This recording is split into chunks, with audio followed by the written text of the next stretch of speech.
Alors, les gars, aujourd'hui, il y a quelque chose que moi j'ai remarqué, qu'il n'y a aucun média qui en parle, personne n'en parle. Ce qui se passe actuellement, c'est très, très, très grave.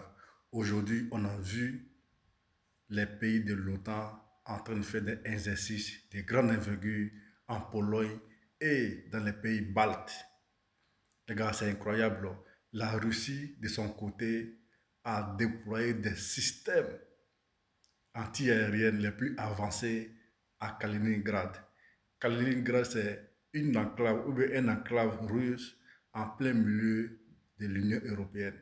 Ils ont déployé des systèmes de défense les plus avancés là-bas aujourd'hui. Aujourd'hui encore, ils ont commencé à faire des exercices en Attique.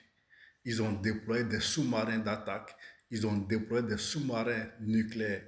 Ils ont déployé aussi des systèmes anti-navires et des systèmes anti-balistiques.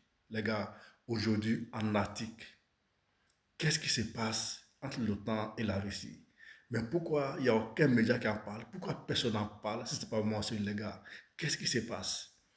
Vous savez, l'année passée, selon les services de renseignement allemands, selon les services de renseignement ukrainiens et les pays baltes ont rapporté que la Russie sera incapable, la Russie sera en capacité et sera prête d'ici 2027-2028 pour faire la guerre à l'OTAN.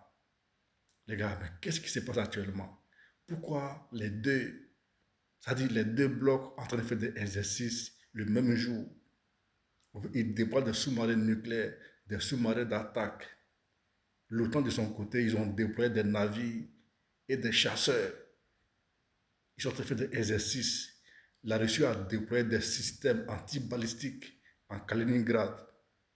Les gars, qu'est-ce qui se passe actuellement, les gars? C'est incroyable.